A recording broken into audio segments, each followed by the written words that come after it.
Hello there. Oh dear, the Remoaners are in danger of scraping through the bottom of the barrel by resurrecting those two political examples of the living dead.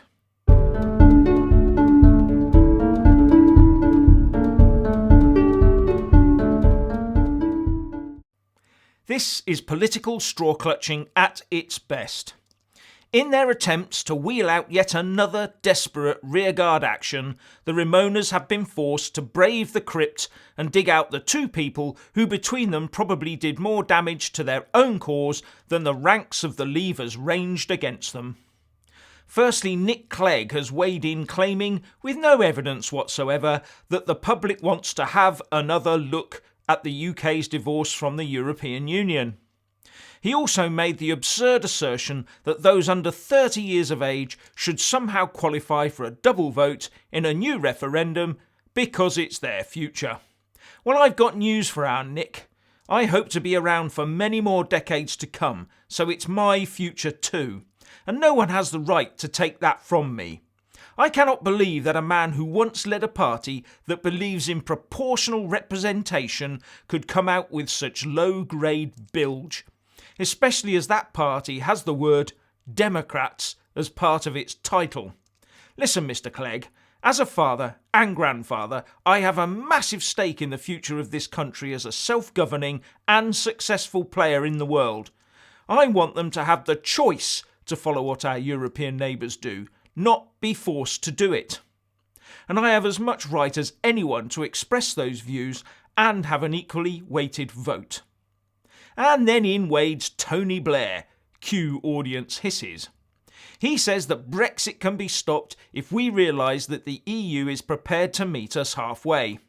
News for you, Tony, there is no halfway. Only in or out, and we voted out. Mr. Blair wrote in an article, rational consideration of the options would sensibly include the option of negotiating for Britain to stay within a Europe itself prepared to reform and meet us halfway. Oh, how I split my sides on reading this. Not.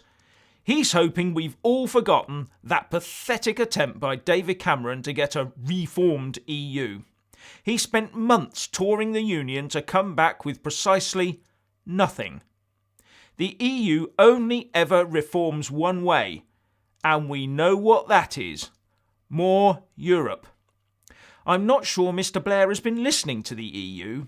Most of their talk so far has been about punishing the UK and charging us an extortionate amount of dosh to leave. Let's get down to brass tacks. Negotiating always leads to compromise, and the Remoaners want that compromise to be a form of staying in the EU that can then help them rebuild our membership of that awful political experiment. We voted out, and out we must go.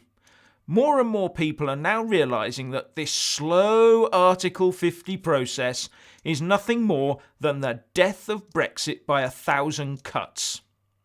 I say repeal the 1972 European Communities Act and cut the cord. What do you think? Please leave a comment below. Thank you. Please do like and share this video, and also subscribe to my channel. And when subscribing, please do remember to press on the little bell next to the subscribe button. That way you'll get an alert every single time I put up a new video. Thank you very much for watching.